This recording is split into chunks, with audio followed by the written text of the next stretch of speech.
I never thought I'd end up here, scrolling through my son's social media, trying to piece together the fragments of a bond that once felt unbreakable.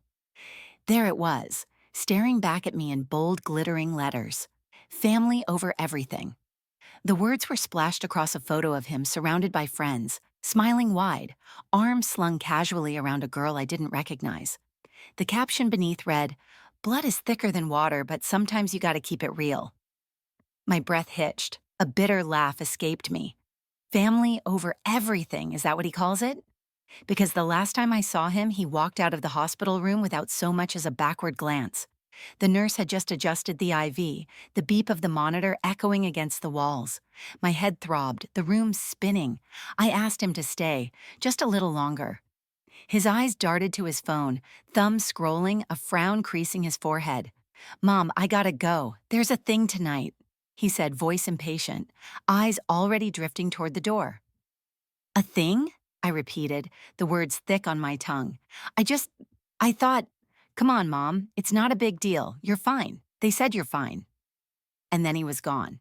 Now, as I stare at the screen, those words taunt me. Family over everything. I remember when he was younger, when he'd run to me after every scraped knee, every bad dream. The way he used to clutch my hand tightly in parking lots, his small, sticky fingers trusting me to keep him safe. The way he used to crawl into bed with me after thunderstorms, his warm little body pressing close as if I were the only anchor in his tiny world. Where did that boy go? I close my eyes, letting the memories swirl like dust in a forgotten room. There was a time when I was his world, his whole world. I remember his 6th birthday party, the way his eyes lit up when I surprised him with a cake shaped like a fire truck. He hugged me so hard my ribs ached. "You're the best, Mom," he whispered, chocolate frosting smeared across his cheek. But things started to change in high school. The first time he slammed a door in my face, it felt like a slap. He was taller, angrier, his eyes dark and hard. "You don't get it, Mom. You never get it," he snapped. And I stood there, staring at the closed door, my hand still hovering in the air. I blame myself. Maybe I was too strict. Maybe I wasn't strict enough. Maybe I was too much, too needy, too clingy, too everything. Maybe he just needed space. But space became silence, and silence became distance, and now all I have are these digital breadcrumbs. A social media post here, a cryptic caption there, trying to decode the boy who once told me he'd love me forever. Family over everything. That phrase claws at me, sinking deeper into my chest, wrapping around my lungs like a vice. I scroll further down his feed, photos of parties, beach trips, dinners out, all smiles and good times. Not a single mention of his mother. Not a single post about the day he left me in that hospital room. I press my palm against the phone as if I could reach through the screen, touch his face, shake him awake. "Do you remember me? Do you remember who I was to you?" A sharp knock at the door pulls me from my thoughts. It's my neighbor, Lisa, holding a casserole dish. Her face is kind, her eyes too sympathetic. "I heard about what happened," she says, setting the dish on my counter. "Is Jackson coming by to check on you?" I bite the inside of my cheek, the words sour on my tongue. "He's busy," I manage, forcing a tight smile. "Oh," she says, her brows knitting together. "Well, let me know if you need anything. You know I'm right next door." After she leaves, the silence crashes over me like a wave. The house feels too big, too empty. I walk to the living room where photos hang in mismatched frames. Jackson's first day of kindergarten, his high school graduation, the two of us grinning on a roller coaster at the county fair. I trace a finger over his face in the photo, his arm around my shoulders, his smile wide and genuine. That was the summer before college, before he got too busy, before his calls became texts, and his texts became rare, before his presence became absence. I lower myself onto the couch, feeling the exhaustion seep into my bones. I think about that hospital room, the way the IV dripped steadily, the way the nurse asked if someone would be picking me up. I think about how I lied, forcing another tight smile. "Oh yes," I said, "my son's just running a little late." But he never came back. Later, when the doctor released me, I called a cab. The driver asked if I needed help getting inside, but I waved him off. I hobbled to the front door, my keys shaking in my hand, my chest hollow. The house swallowed me whole. Now, staring at that post, I can't help but wonder, when did I become nothing more than an obligation, a task to be checked off a list, a burden to be ignored? I closed the app and tossed the phone onto the coffee table. The words echo through the silence, wrapping around me like a noose. Maybe he doesn't know what family really means. Maybe he never did, but I did. I gave him everything. And now all I have left is this aching, empty house, and a heart that still loves him despite it all. Because isn't that what mothers do? The room is too white, too bright, and the air reeks of antiseptic. The fluorescent lights hum overhead, casting harsh shadows across the walls. I blink against the glare, feeling the sting in my veins as the IV drips steadily into my arm. The nurse moves around me, checking vitals, her hands brisk but gentle. "Are you sure there's no one coming to sit with you, ma'am?" she asks, her eyes soft and sympathetic. I force a smile, my jaw tight. My son's on his way. Except he isn't. I close my eyes, the throb in my temples pulsing in time with the beeping machines. I can still hear his voice from earlier, casual, distant, as if we were discussing the weather, and not the fact that his mother had been rushed to the emergency room. "Mom, I can't make it right now. I got a thing," he said, voice crackling through the phone line. "A thing?" My voice was thin, stretched taut. "Jackson, I'm in the hospital. They're running tests. They think it might be—" My throat tightened, the words tangling.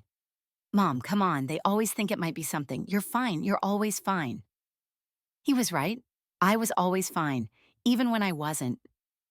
The nurse adjusts the IV, her touch gentle. "Would you like me to call anyone for you?" I shake my head, blinking away the burning in my eyes. "No, thank you. He'll be here soon."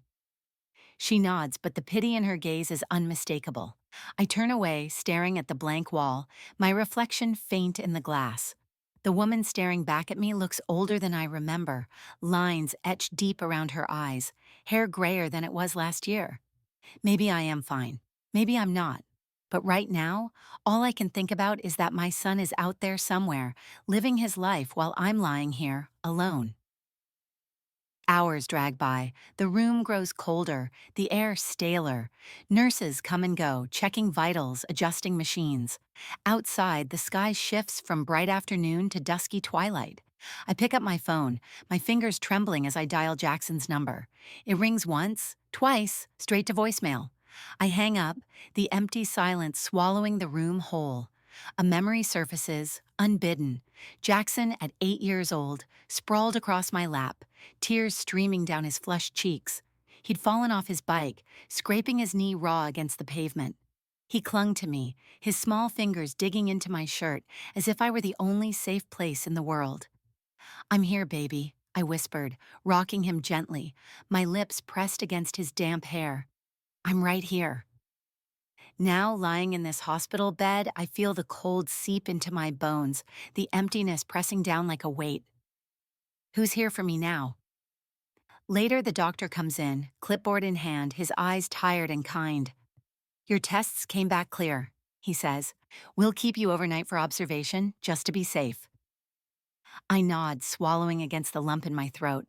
"Thank you." He hesitates, eyes flicking to the empty chair beside me. "Is there someone who can stay with you tonight? A friend? Family?" Family. The word cuts like glass. I shake my head. "No, it's just me." "Just me." He nods, offers a tight smile, and leaves. The door clicks shut behind him, and the silence rushes back in, louder than before.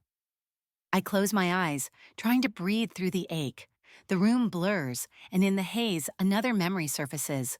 Jackson, at 16, slamming the door so hard the walls shook. "You don't understand anything," he shouted, his voice cracking with adolescent fury. I stood on the other side of the door, my forehead pressed against the wood, fighting tears. "Jackson, talk to me, please. You're always in my business. I just want to help." "Well, I don't want your help." He never wanted my help. Not then. Not now. The next morning, the nurse comes in, smiling as she unhooks the IV. "You're free to go," she says, handing me a stack of discharge papers. "Is someone picking you up?" I stare at the papers, my fingers shaking. Yes, I lie, my son. I hobble out of bed, the floor cold against my bare feet. The nurse watches me, concern etched deep in her brow. I force another smile, the muscles in my face aching from the strain. I make my way to the lobby, each step heavier than the last. My body feels hollow, like a shell of the woman I once was. Outside, the sky is a dull gray, clouds churning overhead. The parking lot is nearly empty, no sign of Jackson's car. I sink onto a bench, clutching my discharge papers like a lifeline. My phone sits heavy in my hand, his number glowing on the screen. I press dial. It rings, and rings, and rings. Voicemail. I hang up and open Facebook, the app loading slowly. His page pops up, and there it is. A new post, timestamped just 2 hours ago. A photo of Jackson and his friends at a bar, drinks raised high, faces flushed with laughter. The caption reads, "Life's too short to stress over anything. Cheers to the good times." My vision blurs, the screen swimming before me. Good times. While I was lying in a hospital bed, scared and alone, he was out celebrating, out drinking, out laughing, out forgetting. I close the app and stare at the parking lot, the ache in my chest expanding, consuming. It's not just that he wasn't here, it's that he didn't even care. For years, I told myself he was busy, distracted, overwhelmed, that it was normal for kids to pull away from their parents as they grew up, that his absence was temporary, his silence excusable. But now, as I sit here in this empty parking lot, my body still aching, my heart raw and exposed, the truth is as clear as the sky above me. I am not his priority. I haven't been for a long time. Another memory floods in. Jackson at 21, standing in the kitchen, asking for money to cover his car payment. "I'm in a bind, Mom," he said, eyes wide and pleading. "You know I'd pay you back if I could." And of course I said yes. I always said yes, because that's what mothers do. They say yes. They give and give and give until there's nothing left. Now, sitting alone in this parking lot, my bank account drained and my heart empty, I finally understand. I've been giving to someone who takes without ever giving back. I've been holding on to a boy who no longer sees me as family, only as a convenience, a resource, a safety net, a burden. I force myself to stand, the world tilting beneath me. I take one step, then another, the ache in my chest, heavy and suffocating. I need to get home. I need to lie down. I need to figure out what to do next. I call a cab, the driver's voice warm and kind as he helps me into the back seat. "Rough day?" he asks, glancing at me in the rearview mirror. I nod, the words caught in my throat. I don't trust myself to speak. As the car pulls away, I stare out the window, the world blurring past in streaks of gray and black. I think of Jackson's face, his careless smile, the way he raised that glass to the camera while I was lying alone in a hospital bed. Family over everything. Maybe that's true. Maybe family really is everything. But maybe it's time I start redefining what family means. I remember the day I brought Jackson home from the hospital. It was raining and the world outside was a blur of gray. But inside that tiny apartment, everything felt new and fragile and perfect. I held him close, his tiny fists curled against my chest, his breathing soft and steady. He was mine. My everything. I was 23, fresh out of college, a single mother with a baby and a mountain of bills. His father had walked out the moment the pregnancy test turned positive, disappearing into a life he wanted more than he wanted us. But I told myself I didn't need him. Jackson and I would be enough. We had to be. I took on 3 jobs to keep a roof over our heads, waitressing at a diner in the mornings, folding laundry at a dry cleaner in the afternoons, and answering phones for a call center at night. I'd sleep for 3 hours, then wake up to feed him, rock him, sing him back to sleep. My body ached, my eyes burned, but when Jackson smiled, it was like the sun breaking through the clouds. When he was 5, he wanted a bike. Not just any bike, the red one with the flames on the sides. "All the kids have one," he said, his eyes wide, his little hands clenched into fists. I knew I couldn't afford it. The rent was due and the electric bill was 2 months behind. But the look on his face, that desperate, pleading look, it was the same look he had when he was a baby, reaching for me in the middle of the night. So, I picked up an extra shift at the diner, burned my wrists on the griddle, busted my knees cleaning grease off the floors, and when I finally brought home that red bike, Jackson's eyes lit up like fireworks. "Thanks, Mom," he shouted, jumping into my arms. "You're the best." For a moment, all the exhaustion, all the aching, all the sacrifice felt worth it. Until the bike ended up discarded in the backyard a week later, rusting in the rain. The signs were there even then. The way he tossed toys aside the minute they lost their shine. The way he demanded instead of asking. The way he stormed off when he didn't get what he wanted. But I convinced myself it was normal. Boys are just difficult, I told myself. They don't know how to express themselves. When he was 10, he wanted a video game console. "Everyone has one, Mom," he said, his voice tinged with frustration. "It's not fair." I tried to explain that we couldn't afford it, that money was tight, that the rent was going up again, but Jackson didn't hear any of it. He slammed his door so hard the walls shook. Later that night, I sat on the edge of my bed, staring at the ceiling, tears slipping down my temples. Maybe he was right. Maybe I was failing him. Maybe if I could just do more, give more, be more, he wouldn't be so angry. So I put the console on a credit card, swallowing the knot of guilt in my throat. When I handed it to him, he grinned and hugged me tight. "You're the best, Mom," he said. But that hug lasted all of 5 seconds before he vanished into his room, the door slamming behind him. "You spoil him," my mother said. Her lips pursed, her arms crossed over her chest. "Boys need to learn discipline, not get handed everything on a silver platter." But what did she know about raising a son alone? My father was there every night, feet propped up on the ottoman, barking orders at her like she was the hired help. I grew up watching her bend over backward for him, cooking, cleaning, ironing his shirts, bringing him coffee, all without a word of thanks. "Why do you put up with it?" I asked her once when I was 14. "That's what mothers do," she said, her eyes tired and hollow. "That's what wives do." So when Jackson started slamming doors and barking orders, I swallowed my frustration. After all, I was just doing what I was taught, enduring, absorbing, sacrificing without complaint. Because that's what mothers do. By the time Jackson hit high school, the gap between us had grown into a canyon. He'd disappear for hours, sometimes days, without telling me where he was going. When I asked, he'd roll his eyes and say, "Stop being so dramatic, Mom." Dramatic. That word sank deep, carving a permanent bruise in my chest. Was I being dramatic? Was it wrong to want to know where my only child was? I worked late nights to pay for his football gear, sacrificing sleep and sanity so he could feel like he fit in with the other boys. I took out another loan to pay for his car, even though he never said thank you. Even when he crashed it a month later, shrugged it off and said, "It's just a car, Mom. Chill." Chill. I was supposed to chill while working 60 hours a week, while lying awake at night wondering if he was okay, wondering if he was safe. I was supposed to chill while he treated me like a bank account instead of a mother. One Sunday afternoon, I was folding his laundry, the TV droning in the background, when I heard his voice. It was a video clip, Jackson and his friends at a party. The camera panned around, showing him on the couch, drink in hand, laughing. "Yeah, my mom's always up my ass," he said, leaning back against the cushions.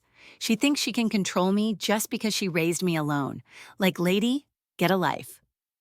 His friends laughed and Jackson laughed with them, his head thrown back, eyes bright. I stood there, a pair of his socks clenched in my fist, my heart pounding. Get a life. I closed my eyes, the room spinning around me. Everything I'd done, every sleepless night, every double shift, every sacrifice, had been for him. And to him, it was nothing more than a burden. I dropped the socks back into the basket and walked to the bathroom, shutting the door behind me. The mirror reflected a woman I barely recognized. Tired, hollow, eyes rimmed with red. Get a life. I leaned forward, pressing my palms against the sink, the words echoing in my head. How had I become this person? How had I gone from being his entire world to being nothing more than a nagging voice in the background? In that moment, a new realization hit me with the force of a slap. My sacrifices weren't just unappreciated, they were expected. They weren't seen as acts of love. They were obligations, chores, inconveniences. and I had let it happen. That night, unable to sleep, I opened my laptop and clicked on Jackson's profile. His page was a gallery of parties, weekend trips, and endless smiles. Nothing about his mother. Nothing about the woman who raised him alone, who sacrificed everything to give him the life he wanted. But then I saw it. A post from 2 days ago. A meme shared from one of his friends. Parents be like, I sacrificed everything for you, and then get mad when you want to live your own life. Jackson's comment below the meme stopped me cold. Right? Some people just can't let go. Some people. That's all I was to him now. Just some person who couldn't let go. My chest tightened, the air thinning around me. The boy I raised, the boy I bled for, the boy I gave everything to, had reduced me to nothing more than a punchline. I closed the laptop, the screen going dark, my reflection staring back at me, eyes hollow, mouth pressed thin, a woman on the verge of breaking. And in that darkness, a question echoed over and over. What have I done? The house is quiet, too quiet, the kind of silence that feels like a storm waiting to hit. I sit at the kitchen table, the laptop open in front of me. Jackson's social media post is still glowing on the screen. Right? Some people just can't let go. Some people. I stare at the words until they blur, my jaw clenched so tight it aches. The digital clock on the stove blinks 8:37 p.m. Jackson said he'd be home by 8. The front door swings open and there he is, sauntering in with a bag of fast food and his phone glued to his hand. He doesn't look up, doesn't acknowledge me sitting here, waiting for him. He just heads straight for the living room, tossing his sneakers into a corner. Jackson! My voice is sharp, firmer than I intended. He pauses, his back to me, shoulders slumping. Yeah? Can you come here for a minute? He sighs like I've just asked him to move a mountain, but he turns, dragging his feet across the floor, eyes rolling up to the ceiling. What?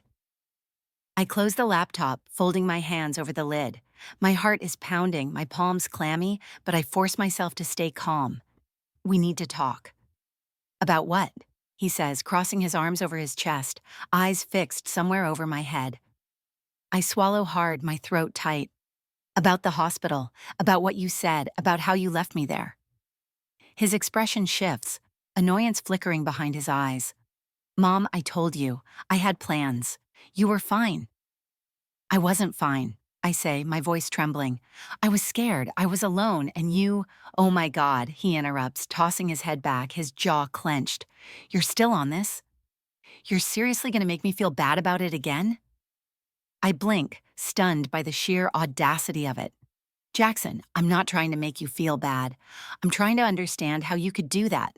How you could leave me there and then go out partying with your friends. He scoffs, tossing the fast food bag onto the counter. You don't get it. You never get it. You act like I owe you something just because you're my mom. Something inside me snaps, a taut string finally breaking. You don't owe me, Jackson. After everything I've done for you? After everything I've sacrificed? He shakes his head, laughing without humor. There it is. The martyr act. You love to remind me how much you've done for me, how much you've given up. But guess what? I never asked for any of it. His words hit like a slap. I feel the blood drain from my face, the room tilting sideways. Never asked for any of it. I stare at him, at the boy I raised, the boy I gave everything to, and all I can see is the man he's become. Cold, dismissive, eyes dark with resentment. And suddenly it's like I'm back in my parents' house, 13 years old, standing in the kitchen while my mother yells at me for not folding the laundry right, for not cleaning the bathroom well enough. My father in the living room, feet up, oblivious to everything. You're so ungrateful, my mother said, her voice sharp and cutting. I work myself to the bone for this family, and all you do is complain. I remember staring down at the floor, biting my tongue, feeling small and helpless and worthless. Now, looking at Jackson, I see the same dismissive sneer, the same cold eyes, the same self-righteous indignation, and I wonder, have I become her? Have I been trying so hard to give him everything I never had that I've become the very person I swore I'd never be? I take a deep breath, the air shaking in my lungs. You're right, I say, forcing myself to meet his eyes. You never asked for any of it, but that doesn't mean it didn't cost me. That doesn't mean it didn't matter. He rolls his eyes, turning toward the living room. Whatever, Mom. This is just another guilt trip. I'm not dealing with this right now. I stand up, the chair scraping loudly against the tile. No, you're going to listen to me, because for years, I've let you walk all over me and I've told myself it's just because you're young or stressed or going through something. But that's not it. You're selfish, Jackson. You're selfish, and I let you become that way because I never held you accountable. His face hardens, jaw set. I'm selfish. You're the one who acts like I owe you my whole life just because you had to work a few crappy jobs. A few crappy jobs? My voice rises, hot and sharp. I went without sleep so you could have new shoes. I skipped meals so you could go on school trips. I took out loans I couldn't afford so you could drive a car. And you're going to stand here and tell me you don't owe me even a basic level of respect? Jackson's face flushes red, his fists clenching at his sides. You're crazy, he mutters. You're just trying to control me. I open my mouth to respond when my phone buzzes on the table. It's a text from Jenna, Jackson's younger sister. The preview reads, Mom, is it true you're cutting Jackson out of the will? He said you're being totally unfair? I feel the blood drain from my face. Cutting him out of the will? I haven't even mentioned the will. I haven't even decided what to do with it yet. I glance up at Jackson, who's still glaring at me, arms crossed, jaw clenched. What did you say to Jenna? What? He says, feigning innocence. What did you say to your sister? I hold up the phone, the text message glowing in the dim light. Jackson's eyes flicker, a brief flash of panic before his expression settles back into indifference. I don't know what you're talking about. You told her I was cutting you out of the will? Why would you say that? Because you are, he snaps. You're punishing me for not being the perfect little mama's boy. You're trying to cut me off and act like I don't exist. I shake my head, the room spinning. I never said that. I never said anything about the will. He looks away, jaw tight, fists still clenched. Whatever. Jenna doesn't even care about you anyway. None of us do. The words punch me in the gut, knocking the air from my lungs. I stagger back, my hand gripping the edge of the table to steady myself. Jenna doesn't care? None of them do? For a moment, the room blurs, the walls closing in. I feel like I'm drowning, like the floor has opened up beneath me and I'm free-falling into a dark, empty void. But then the anger rises, burning away the hurt, scorching through my veins. I straighten, my shoulders squaring, my spine stiffening. Enough, I say, my voice low and firm. I don't know what you've been telling Jenna or anyone else, but it stops now. You don't get to manipulate me. You don't get to manipulate your sister. You don't get to turn this family against me just because you don't want to hear the truth. Jackson's jaw works, his eyes dark and furious, but I hold his gaze, refusing to back down. For years, I let you treat me like I was nothing more than a bank account, a housekeeper, a punching bag.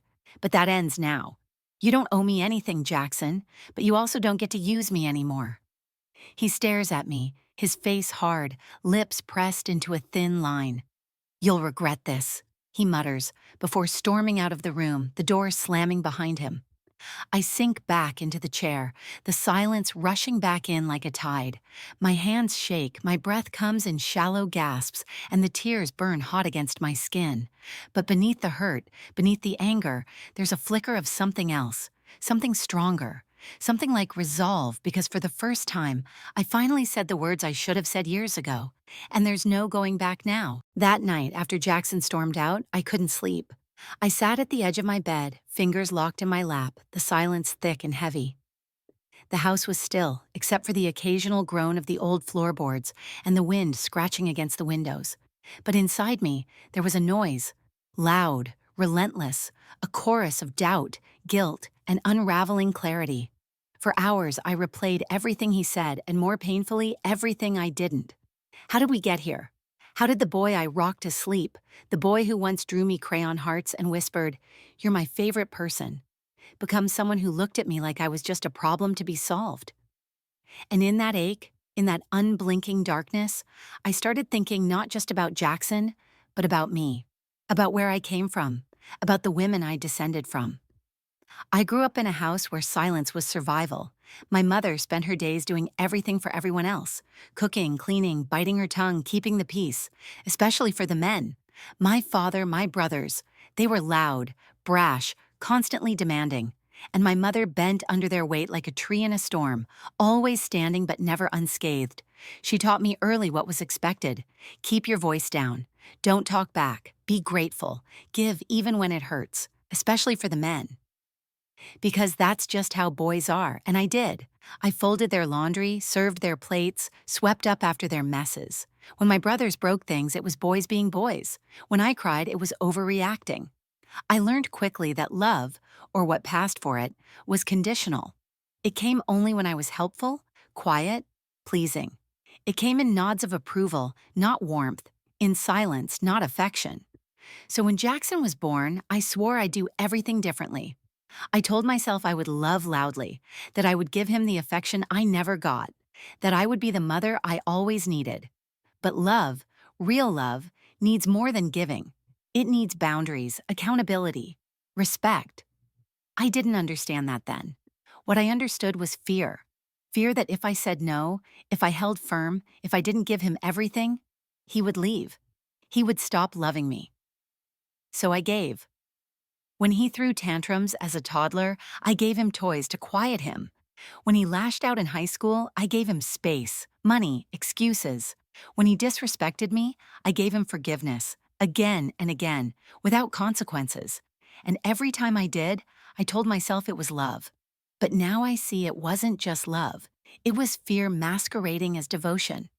Because deep down, I was still that little girl trying to earn approval, trying to be good enough, trying to keep the peace. I wasn't raising a son. I was trying to heal a version of myself through him.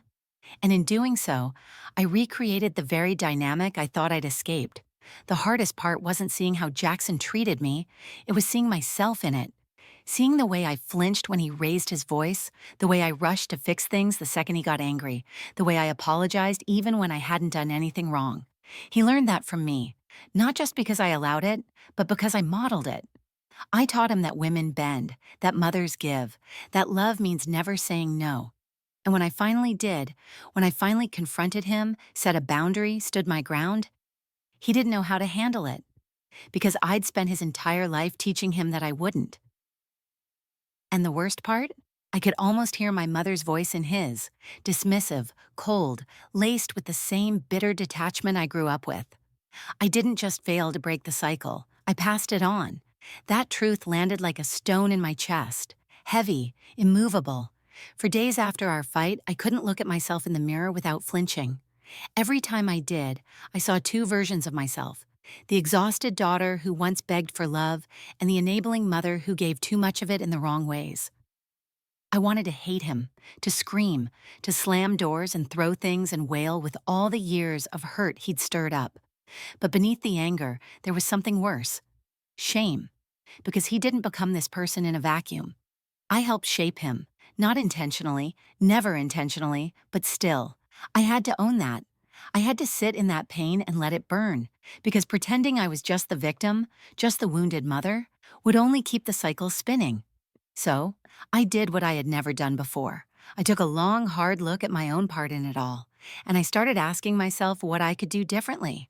A few days after the confrontation, I went out for coffee with Nadine, an old friend I hadn't seen in months. She knew Jackson well, had watched him grow up, celebrated birthdays, even babysat him a few times when he was little. We were catching up when she leaned in, almost hesitantly, and said, "I hope this doesn't come off the wrong way, but I overheard something the other night. Jackson was at a party. Someone mentioned you were in the hospital and he laughed, said you were being dramatic as usual, like it wasn't a big deal." Her words hit me like a punch to the stomach. "Dramatic?" I repeated, stunned. She nodded, wincing. I didn't know what to say. I wanted to believe he didn't mean it. But it wasn't just that he said it. It was the way he said it, like it was a joke, like your pain was entertainment. I sat there frozen, the world narrowing to a pinhole. He had told me I was overreacting, that I was making a big deal out of nothing. But hearing it from someone else, hearing that he mocked me when I was vulnerable, when I was alone in a hospital bed, it pierced deeper than any insult he'd ever thrown to my face. That wasn't just thoughtlessness, that was cruelty. I left the cafe in a daze, the sidewalk blurring beneath my feet. The air was cold, biting, but it couldn't numb what I felt, the sharp, clean break of something inside me finally snapping in two. Not anger, not betrayal, clarity. It would be easy to villainize him, to write him off as a lost cause. But deep down, I knew that wouldn't be fair. He wasn't the beginning of the damage. He was just another link in the chain, and so was I. That didn't excuse his behavior. It didn't make it hurt less. But it did make the solution clear. If I wanted things to change, truly change, I had to stop playing both victim and martyr. I had to stop trying to earn his love through suffering. I had to stop hoping that someday he'd wake up and appreciate all I'd done, because maybe he never will. And that has to be okay. That night, I sat with a journal, pen in hand, and wrote a letter to the version of me who thought love meant sacrifice, who believed motherhood meant erasure, who stayed quiet for the sake of keeping peace. I told her I forgave her, but I wasn't going to be her anymore. Then I wrote a new kind of list, not of Jackson's failures, but of the boundaries I would no longer let him cross. A blueprint, not for punishment, but for protection. Of my heart, my peace, my future. Because I've learned that breaking the cycle doesn't start with them. It starts with me. There's something haunting about reaching a limit you never thought you had. I always believed there wasn't anything I wouldn't do for Jackson. That kind of unconditional, all-consuming love they talk about in parenting books? That was me. I carried it like a badge of honor, through the years of exhaustion, the heartbreak, the disrespect. But sitting in my quiet living room with a cup of lukewarm tea trembling in my hands, I realized something that shattered me. Love is not the same as endurance. It's not supposed to feel like erosion. It's not supposed to steal your voice. And it certainly isn't supposed to make you feel worthless in your own home. When the thought first came to me, the idea of removing Jackson from the will, I physically recoiled from it. The guilt rolled over me in waves, thick and choking. What kind of mother even thinks that? What kind of mother does that? But that wasn't guilt. Not really. It was the internalized expectation that no matter how a child treats their parent, the parent must forgive, must endure, must give until there is nothing left. It was the voice of generations echoing inside me. He's your son. You're his mother. You don't give up on your child. But what if he gave up on me first? I had spent years clinging to the belief that deep down, Jackson still loved me. That the version of him who once reached for my hand after a nightmare, who used to leave sticky notes on the fridge saying, "Love you, Mom," was still in there somewhere, waiting to resurface. But people don't always return to who they were. Sometimes they grow further into the parts of themselves you fear the most. The hardest part wasn't just emotional, it was practical. Somewhere deep inside, I'd known for years that Jackson's sudden bursts of attention always coincided with financial needs, rent shortfalls, car trouble. Just until I get back on my feet, Mom. He came around most when something was needed, never when I was, and I enabled it. It wasn't just love. It was the quiet terror that if I stopped giving, he'd stop showing up at all, that I'd lose even the scraps of the connection we had left. But now, looking around this house, the one I built alone, paid for with sweat and sacrifice, I saw the truth clearly. I wasn't holding on to a relationship. I was holding on to a transaction. And that realization hurt more than any insult Jackson had ever thrown my way. The next morning, I made an appointment with my attorney.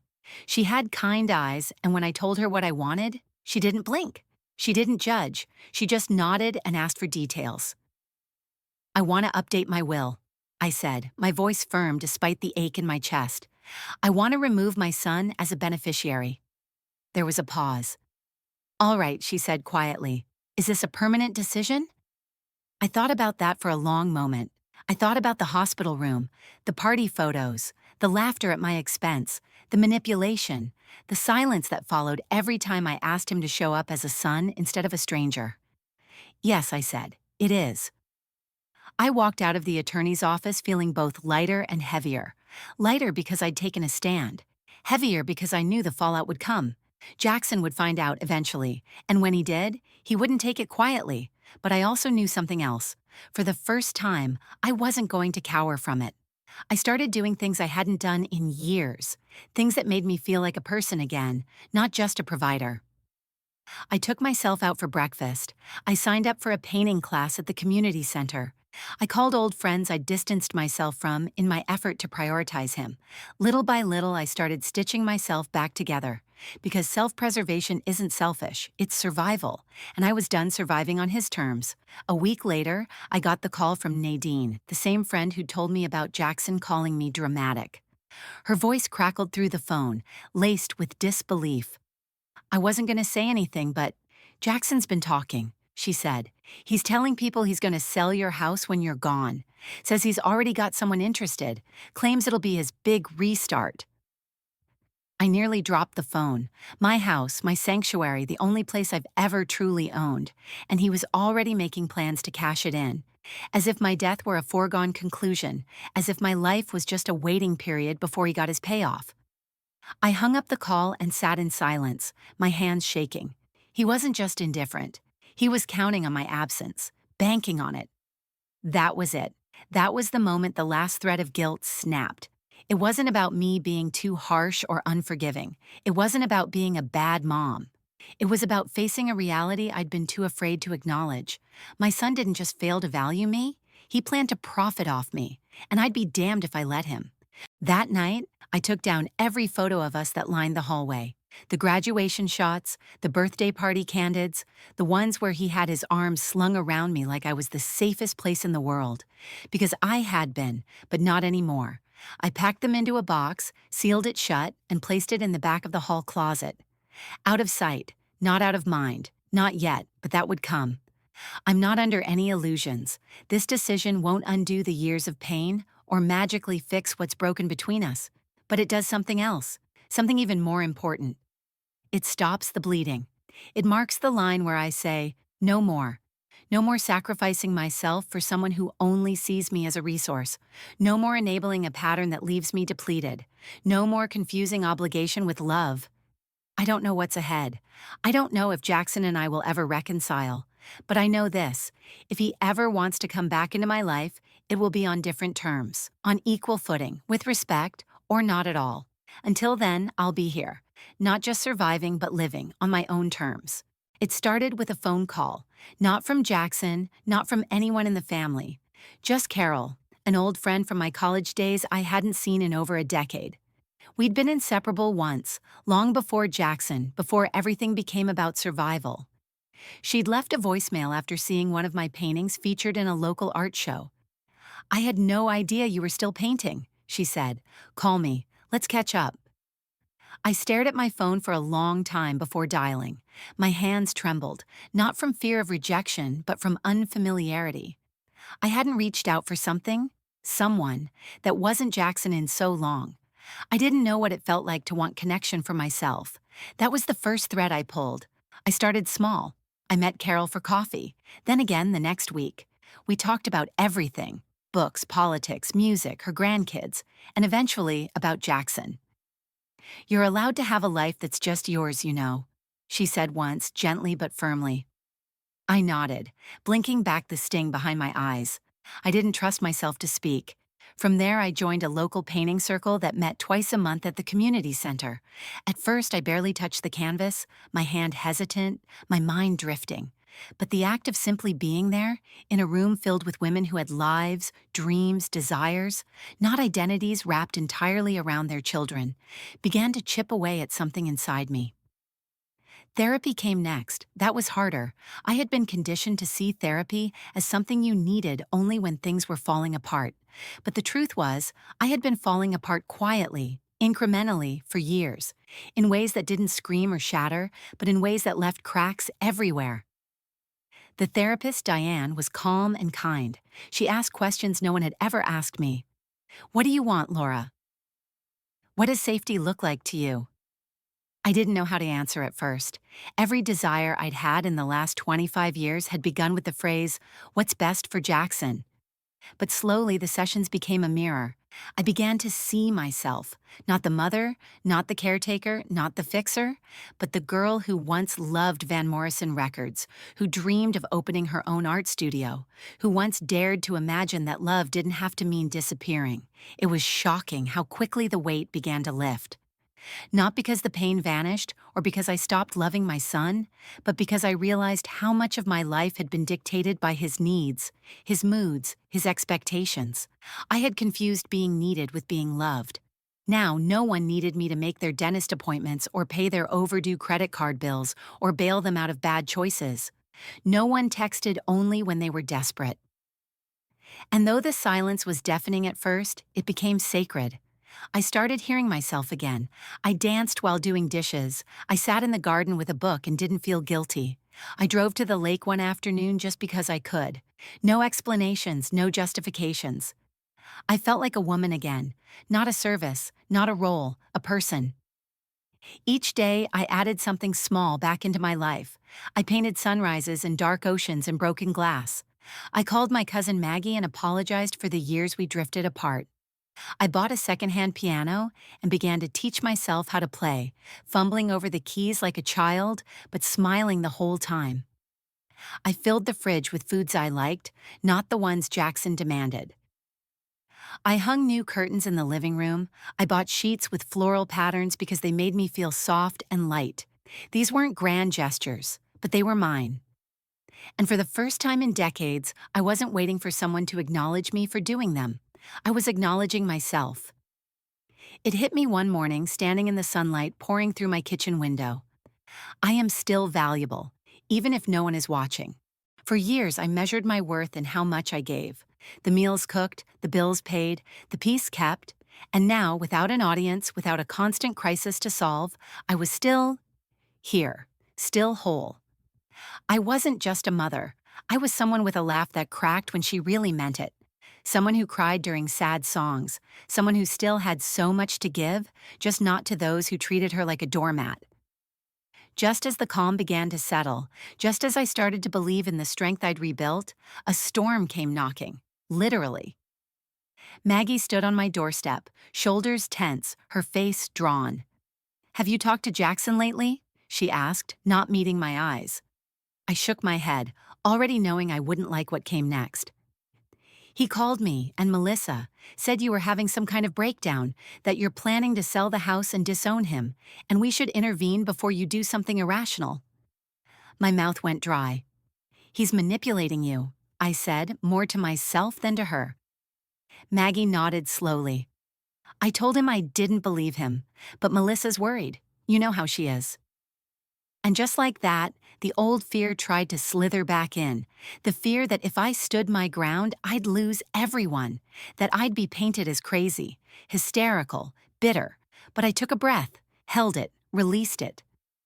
"No," I said. "I'm not spiraling, I'm healing. Jackson just doesn't like that he can't control the narrative anymore." Maggie studied me for a moment, then nodded again, this time with something like admiration. "Good," she said. "About time someone told him no." That night, I wrote in my journal, "He doesn't get to define me. He doesn't get to rewrite the truth just because it makes him uncomfortable." It was a revelation and a declaration. I wasn't the villain in his story. I was the one who finally stopped pretending everything was fine. It's strange building a life in your 50s that looks nothing like the one you imagined, but it's also freeing. Because this version of me, the one who says no, the one who chooses peace over people-pleasing, she's not desperate to be loved. She's learning how to love herself. The first call came from Melissa. Her voice was tight, tinged with disappointment barely disguised as concern. "I just don't understand, Laura," she said. "I mean, he's your son. Doesn't that count for something?" Count for something.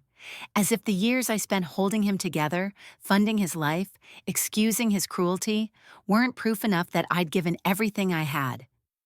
I didn't respond right away. I let her words hang in the silence between us, like smoke from a fire I wasn't willing to reignite. "I'm not doing this for revenge," I finally said. "I'm doing it to protect myself." Melissa sighed, "But cutting him out of the will? That's extreme." "Extreme," I repeated softly. Leaving your mother alone in a hospital bed without a phone call is extreme. Turning your siblings against her? That's extreme. She didn't have a response for that. Just another sigh. Word spread quickly. I didn't need to say anything. Jackson did the heavy lifting for me, spinning his story with just enough guilt to hook the soft-hearted, just enough truth to sound believable. Suddenly, family dinners were no longer invitations. They were battlegrounds. Conversations ended in awkward silences. Text threads grew quiet. Cousins who used to send birthday cards stopped, and when they did call, it was always with the same undercurrent. Maybe you're being too harsh. Don't you think you'll regret this later? He's still your child. I began to wonder how many of them truly saw me, or if they only ever saw the version of me that fit inside the narrative of endless maternal patience. Not everyone turned. My cousin James, always the blunt one, called after seeing Jackson's latest online rant about toxic parents. He's full of crap, James said. You've done more for him than anyone else in this family would have. If he were my kid, I'd have cut him off a long time ago. Then there was Angela, my sister-in-law, who offered to drive me to therapy once a week just so I wouldn't have to walk through this part alone. She didn't say much, but she listened, really listened, in a way that told me she understood more than she said. Still, their quiet support didn't outweigh the tension building within the family, like pressure in a sealed room. At Sunday brunch, I caught the glances, the whispered asides, the uncomfortable pauses when my name came up. They weren't talking about what Jackson had done, they were talking about what I had dared to do in response. I'd like to say it didn't hurt, that I brushed it off, held my head high, carried on unshaken. But that would be a lie, because every cold shoulder, every withheld invitation, every backhanded remark about how things used to be, chipped at my resolve. The hardest part wasn't losing Jackson. It was losing the people who said they loved me, but only when I was silent. But I held the line. I didn't backtrack. I didn't apologize, because I was finally beginning to understand something I had spent a lifetime missing. Family doesn't mean obligation, it means mutual care. And if I had to be the one to teach them that, then so be it. I'd grown up with the idea that forgiveness was automatic, a reflex, that love meant letting people hurt you without consequence, so long as they shared your last name. My parents never apologized. My brothers never learned accountability. And the moment I tried to speak up, I was told to respect the family. But I wasn't a child anymore. And respect, I come to realize, had to be mutual. You can love someone and still not let them wreck you. You can forgive someone and still decide not to let them back into your life. Jackson hadn't apologized. Not truly. And even if he had, it wouldn't erase the years of erosion, the slow undoing of who I was, just so he could stay comfortable. Angela called one evening, her voice cautious. I just wanted to let you know. Jackson reached out to me, said he wants to make things right. I froze. What did he say? I asked. He said he's been thinking a lot about how things ended, that he didn't mean to hurt you, that he misses you. For a moment, I let myself believe it, that maybe, just maybe, something had shifted. Did he mention the will? I asked quietly. There was a pause on the line. A long one. Yes, she said. He asked if I thought you'd change it. He said he was worried he'd made a mistake and it might cost him everything. I nodded slowly, the familiar burn rising in my throat. Thank you for telling me, I said, because even those who mean well sometimes get caught in the storm of manipulation. Even the kindest people like Angela need boundaries too. I asked her not to pass along messages anymore, not out of anger, but self-protection. I'm healing, I said, and I can't heal if I keep opening doors he's only going to walk through with demands. A week later, the letter came, folded neatly in a plain white envelope. No return address. Just my name, written in Jackson's familiar, sharp handwriting. I opened it with trembling fingers. The letter began with all the right words. I've been thinking about everything, about how things have gotten out of control.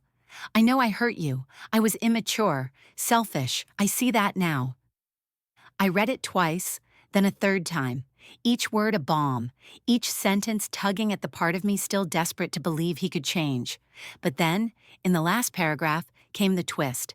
I know things are tense and I'm not asking for a miracle, but I hope you'll reconsider the changes you've made to the will. It feels like I'm being punished forever for something I'm ready to move past. There it was, the apology with a clause, the forgiveness with a price tag. He hadn't changed. He'd just changed tactics. It wasn't remorse. It was strategy. I folded the letter and tucked it back into the envelope. I didn't rip it up. I didn't cry. I just placed it in a drawer with the others. Every note, every message, every breadcrumb trail he'd ever laid when he needed something. Families don't break in a day. They unravel slowly, stitch by stitch, until the fabric you thought would always hold you turns out to be just threads. But here's what I know now. I am not threadbare. I am not disposable. I am not invisible. I am not a villain for saying enough. If that divides the family, so be it. Let it divide. Because from that division, I found something greater, clarity. And from clarity, I've begun to build something stronger, not out of obligation, but out of truth.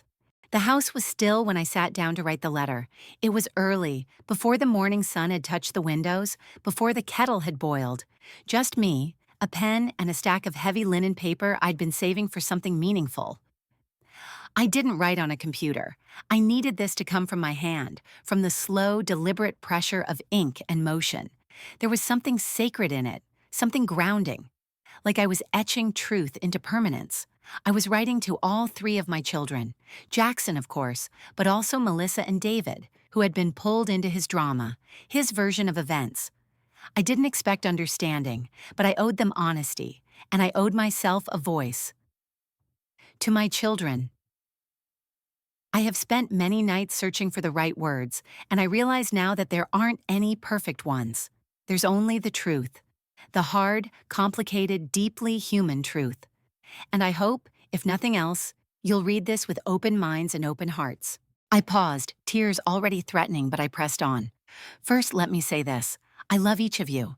That has never been in question. I have loved you with everything I had, often at the cost of myself. But love, real love, must be mutual. It must be rooted in respect. And lately, that respect has not been returned, particularly from Jackson. I knew they'd expect me to start with apologies. I offered a few, but not the kind they might have hoped for. I'll own what is mine. I made mistakes as your mother. I confused sacrifice with love. I gave too much and asked for too little.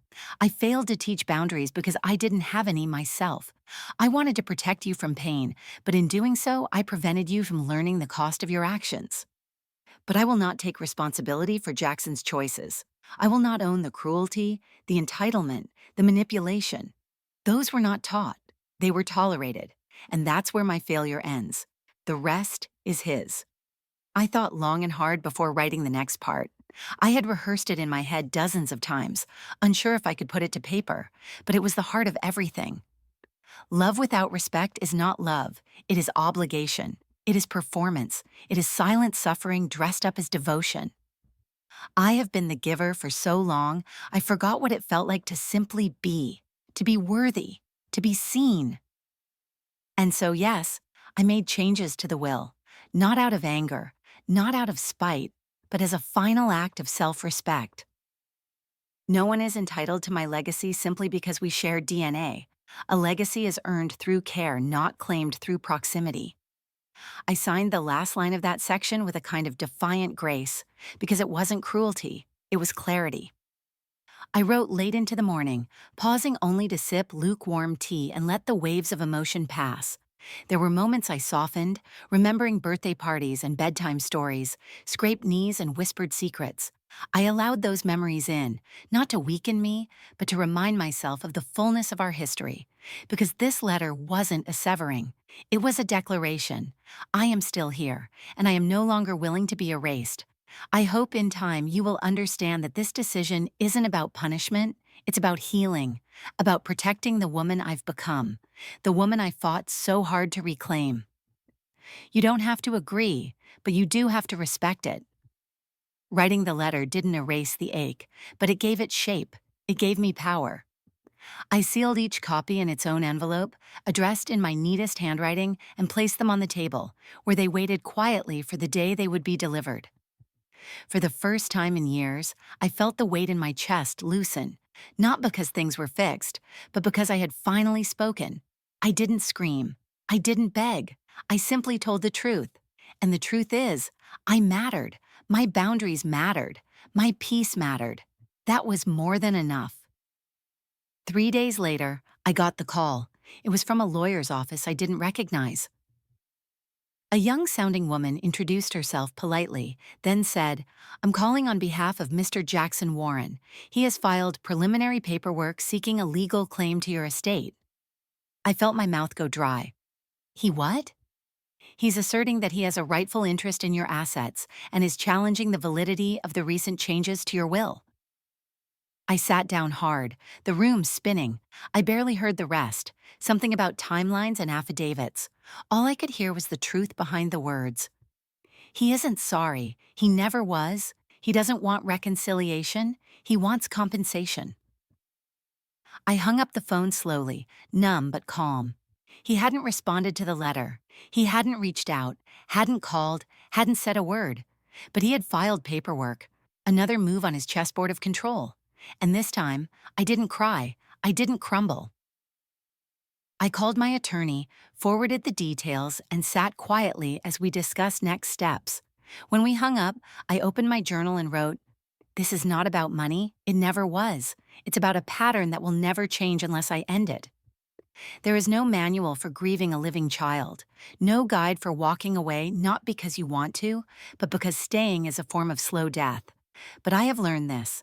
I do not owe my life to anyone who uses love as a weapon. That includes my son. If the cost of peace is distance, then I will pay it.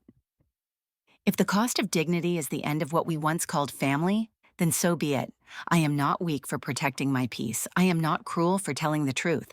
I am a woman who finally knows what she deserves and refuses to settle for less. The manila envelope sat unopened on the dining table for 3 days. I moved around it like it was a live wire, the weight of its contents growing heavier with each glance. I knew what was inside. Legal documentation confirming that Jackson had formally initiated proceedings to contest the changes I made to my will. Even now, writing that feels surreal. My son, the boy I raised alone, the boy I fed, bathed, protected, forgave, again and again. He wasn't just gone. He'd weaponized the very legacy I built through sacrifice, sweat, and survival. But this time I wasn't backing down. The lawyer's office was cold in that expensive, polished kind of way. Leather chairs, water in crystal carafes, soft music meant to calm nerves frayed from high-stakes disputes. Elaine, my attorney, was sharp, direct, and surprisingly gentle. She didn't blink when I told her the situation. "He's contesting the changes based on what exactly?" she asked, flipping through the packet. "Claiming undue influence," I said bitterly. "That I was manipulated. That I wasn't mentally sound when I made the change." Elaine raised an eyebrow. "Do you have proof of medical stability during that time? Witnesses to your state of mind?" I nodded. Therapist notes, dated journals, notarized signatures from the notary public when I signed the new will. I was meticulous. I knew this might come. Elaine smiled for the first time. "Good. Let's give him something he didn't expect. A mother with a spine and a paper trail." I won't lie. Even with Elaine in my corner, the fight drained me. Every email from the legal team tightened a knot in my stomach. Every demand for documentation, every court date circled on the calendar felt like a fresh bruise on a wound that hadn't even begun to scab over.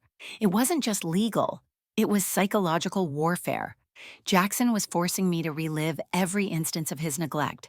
Every moment he'd made me feel small, irrelevant, invisible. And worst of all, he was doing it through intermediaries, lawyers, paperwork, official channels.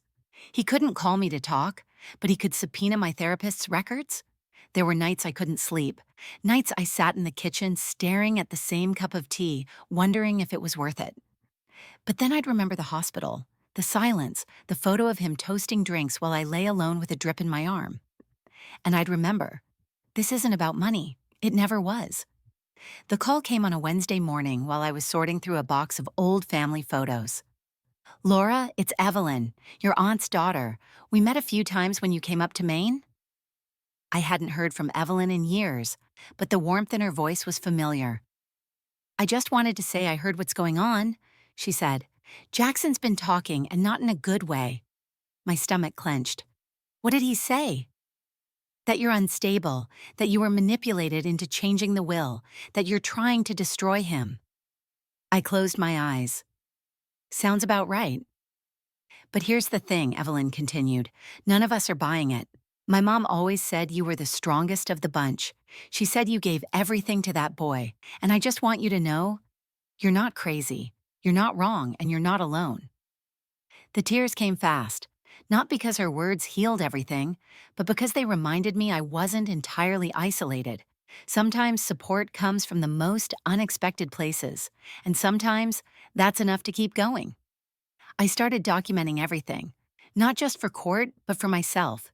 Every receipt, every email, every birthday card I sent that went unacknowledged, every bank transfer. Each piece of paper became a piece of armor. But more than that, it became a portrait of a life I'd given and how little had been returned. Elaine told me the case would be hard for Jackson to win. He's not dealing with someone who's frail, forgetful, or easily manipulated. You're sharp, organized. This won't hold up. Still, the process was invasive. Depositions, character witnesses, arguments over what counted as undue influence. I was asked if I'd been depressed, if I'd ever made comments about dying, if I had expressed regret over my relationship with Jackson. I told the truth even when it felt humiliating. Yes, I'd been depressed. Yes, I'd expressed sadness, but not regret. Never regret. Only grief, because grief is what comes when you finally see the truth and let it hurt. Elaine called one morning, her voice tight with something I couldn't name. You're going to want to sit down for this, she said. I sat. Jackson's attorney just withdrew the case. I blinked. What? Why? They received evidence, screenshots, texts, voicemails from a friend of his. Apparently, he'd been bragging about the case, said you were a pushover, that you'd cave if pressured hard enough. I was silent. And he said in writing that this was his shot to cash in before you got any ideas about charity donations or burning it all down? His words. I swallowed hard. He never wanted to reconcile. No, Elaine said. He wanted to win, and when it became clear he couldn't, his lawyer backed off. They don't want to touch this now, not with that evidence. The call ended. I stared at the wall, the edges of the world suddenly sharper. I had feared this battle would destroy me, but it didn't. It revealed him. That night, I opened my journal and wrote, it wasn't about the money. It was about saying no and meaning it. It was about proving to him and to myself that I have a right to protect what I've built, not just the house, the savings, the things, but the life, the dignity, the years I have left. For so long, I thought strength meant enduring quietly. That dignity was something you preserved by avoiding confrontation, but this was strength, filing motions, telling my story under oath, withstanding accusations, and walking through it all without folding. Jackson didn't reach out after the case was dropped. Not a call, not a letter, nothing. And maybe that's for the best. Because I've learned that silence can also be a kind of peace, when it's the silence that follows clarity. This legal battle didn't give me closure. Closure isn't a courtroom verdict, but it gave me something close. Self-respect that can't be taken. I didn't win back a relationship. I won back myself, and that was worth every second. It hit me on a Thursday, quietly and without warning. The realization that I wasn't grieving a person, but an idea. The fantasy of what family should be, not what it was. I had spent so many years clinging to that ideal. The image of Jackson showing up unannounced with flowers and a sheepish grin, apologizing for everything. A perfect, scripted moment where forgiveness blooms and all the jagged edges smooth out into something soft and whole. But that moment never came, and in its place, something better was slowly unfolding. Something real. I used to think family was something sacred, immovable, forged in blood and bound by duty. That no matter how hard things got, no matter how deep the wounds, blood meant everything. But life, especially lately, has taught me otherwise. Family is not who shares your last name, it's who shows up. It's who listens when you need to cry, who sits in silence when there are no words. It's who respects your boundaries, not who punishes you for having them. Jackson didn't show up, not at the hospital, not when I begged him to see me, not when I drew the line to protect myself. But others did. It started with small moments. Angela stopping by with coffee and homemade scones, never pushing, just being there. Carol inviting me to her painting circle, then pulling me aside after class one day saying, "You laugh different now, brighter." James, the cousin I hadn't spoken to in years, sending me old photos from our childhood with a simple message: "We lost touch, but I'm here. I've got your back." Even Evelyn, who barely knew me outside of holidays and funerals, checking in weekly just to ask, "How's your heart today?" These weren't grand gestures, but they were consistent, quiet, steady. And in their steadiness, they gave me more peace than Jackson's presence ever had. One night, I lit a candle, pulled out a worn photo album, and went through it page by page. There was Jackson in all his stages: newborn, toddler, gap toothed grade schooler, sullen teenager. So many memories frozen in frames, each one telling a different story than the one I live now. I didn't cry. Instead, I whispered something I hadn't said aloud before. "You are a part of me, but you don't define me." Letting go wasn't a one-time thing. It was ongoing, a peeling away of expectations, one painful layer at a time. I stopped checking his social media. I stopped rehearsing conversations in my head. I stopped hoping he'd walk through the door, and with every small release, the weight on my chest lifted just a little more. My therapist once asked me, "What would it look like to build a family from the ground up?" At the time, I didn't know how to answer. Now I think I do. It looks like the women at my painting circle who notice when I skip a class and text to check in. It looks like Carol bringing over wine on a rainy Sunday and saying, "You don't have to talk, let's just be." It looks like Angela inviting me to her granddaughter's recital, squeezing my hand as we sat in the auditorium whispering, "You're part of us now." It's not loud, it's not perfect, but it's real, and for the first time, I'm not giving from depletion. I'm giving from abundance. There was a moment standing in my kitchen making coffee where I realized no one needed me that day. No one was expecting me to fix something. No one was waiting for me to prove my worth. And instead of feeling lonely, I felt free. I poured my coffee into the good mug, the one I used to save for guests, and stood by the window watching the sunrise. This was mine, this peace, this silence, this self I was finally starting to know. I had chased the title of mother for so long, thinking it was the only one that mattered. But now I was reclaiming others: woman, artist, friend, survivor, whole. The letter came on a Tuesday, handwritten, no return address. I knew the writing before I opened it. Melissa. We hadn't spoken in weeks, not since she'd called to plead Jackson's case with tears and guilt-laced ultimatums. Laura, I've been thinking a lot. About you. About everything. I owe you an apology. Not just for the call, but for every time I made you feel like standing up for yourself was wrong. It hit me on a Thursday, quietly and without warning. The realization that I wasn't grieving a person, but an idea. The fantasy of what family should be, not what it was. I had spent so many years clinging to that ideal. The image of Jackson showing up unannounced with flowers and a sheepish grin, apologizing for everything. A perfect scripted moment where forgiveness blooms and all the jagged edges smooth out into something soft and whole. But that moment never came, and in its place, something better was slowly unfolding. Something real. I used to think family was something sacred, immovable, forged in blood and bound by duty. That no matter how hard things got, no matter how deep the wounds, blood meant everything. But life, especially lately, has taught me otherwise. Family is not who shares your last name. It's who shows up. It's who listens when you need to cry, who sits in silence when there are no words. It's who respects your boundaries, not who punishes you for having them. Jackson didn't show up, not at the hospital, not when I begged him to see me, not when I drew the line to protect myself. But others did. It started with small moments. Angela stopping by with coffee and homemade scones, never pushing, just being there. Carol inviting me to her painting circle, then pulling me aside after class one day saying, "You laugh different now, brighter." James, the cousin I hadn't spoken to in years, sending me old photos from our childhood with a simple message. We lost touch, but I'm here. I've got your back. Even Evelyn, who barely knew me outside of holidays and funerals, checking in weekly just to ask, "How's your heart today?" These weren't grand gestures, but they were consistent, quiet, steady. And in their steadiness, they gave me more peace than Jackson's presence ever had. One night, I lit a candle, pulled out a worn photo album, and went through it page by page.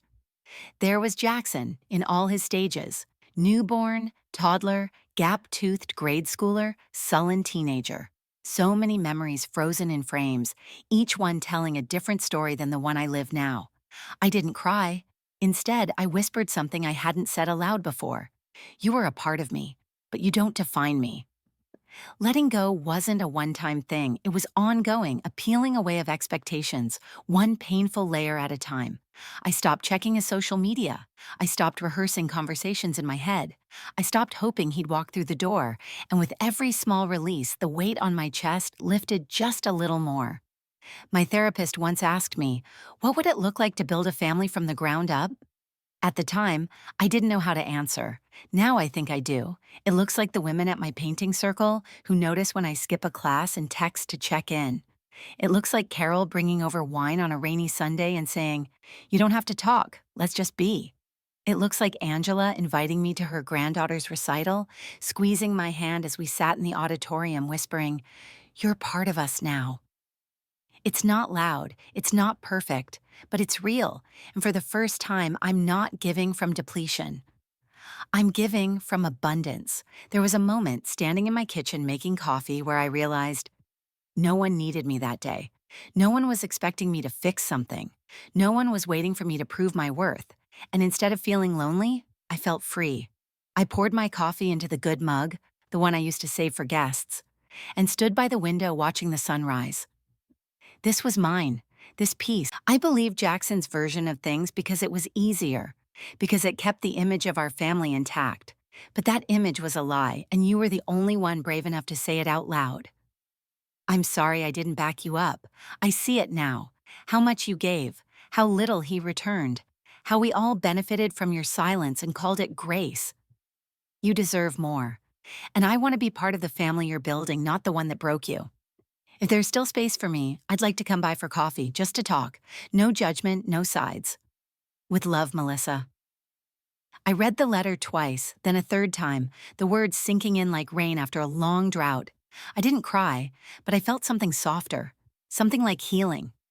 I made 2 mugs of coffee that Thursday, one for me, one for her. Melissa came not with apologies rehearsed, but with eyes wide open. We didn't hug right away, we didn't cry, we talked, we sat, we acknowledged, and when she left, she looked back at the threshold and said, "Thank you for not locking the door." And I smiled. I didn't lock it, I just reinforced it. I no longer measure family by bloodlines or surnames. I measure it by consistency, by kindness, by the people who sit beside me when things are hard, and the ones who cheer when they're not. Some of them are relatives, some of them aren't, and that no longer matters. What matters is that I no longer feel alone in a room full of people who should love me. I feel whole in the presence of those who actually do. It came as a text message, no build-up, no warning, no phone call, just a short, impersonal message from a number I hadn't seen on my screen in nearly 6 months. "Hey, I've been thinking. I'm sorry about everything. Let's talk." It sat there for a while, unread but burning. I knew what it was. Not an apology, not really. Just an opening, a test, a calculated push to see if the door was still cracked. And for a moment I hesitated, because once that message would have sent me spiraling. Once I would have answered in seconds, desperate to believe it was real, desperate to believe he meant it this time. But I wasn't that woman anymore. I stared at the message for an hour before responding. I didn't respond in anger or with hope. I responded in clarity, the one thing that had taken me years to find. "I appreciate the message, but unless you are reaching out with accountability, not just regret, there's nothing to talk about. I am not interested in reopening wounds that I have worked hard to heal. Take care of yourself." And I meant it. No venom, no sarcasm, just boundaries. Firm, final, peaceful. There was no reply. I didn't need one. In the past, I'd have agonized over that silence. I'd have paced the room, reread the message, tried to decipher every punctuation mark. I'd have built entire conversations in my head where I said just the right thing to spark some breakthrough in him. But this time, I just went on with my day. That was the real shift. I wasn't holding my breath anymore, waiting for him to become someone who could love me in the way I needed. I had finally accepted that closure doesn't always come with a tidy bow. Sometimes it comes with silence and the decision not to break it. Life didn't become a fairy tale overnight, but it became mine. I filled my days with things that made me feel alive. I took morning walks with Carol and Angela, the three of us moving slow but steady down the park path, laughing about nothing and everything. I joined a book club, the kind that reads more wine labels than pages, but still, it gave me a reason to dress up, to show up, to be seen. I learned to garden. My backyard, once overgrown and neglected, became a canvas of color and care. Tomatoes, roses, lavender, and mint. Things I could nurture without losing myself in the process. And I painted. More than I ever had, with no intention of selling or showcasing. Just painting for the sheer joy of watching blank canvases come to life under my hands. I even started hosting Sunday dinners again. Not for Jackson, not for family out of duty, but for the people who had become my real family. Friends who asked how I was and waited for the real answer. Friends who brought their own wine, cleaned their own plates, stayed late just to laugh around the table. What I realized, slowly, then all at once, was that Jackson's absence wasn't a loss anymore. It was space, and space was something I had never allowed myself. For years, I had filled every gap with worry, sacrifice, and reaching for his attention, his approval, his affection. Now, I filled that space with things that fed me. I didn't talk about him much, not out of bitterness, but because there was simply less to say. He was no longer the center of my emotional universe. Just one planet, drifting far beyond my orbit. And that was okay.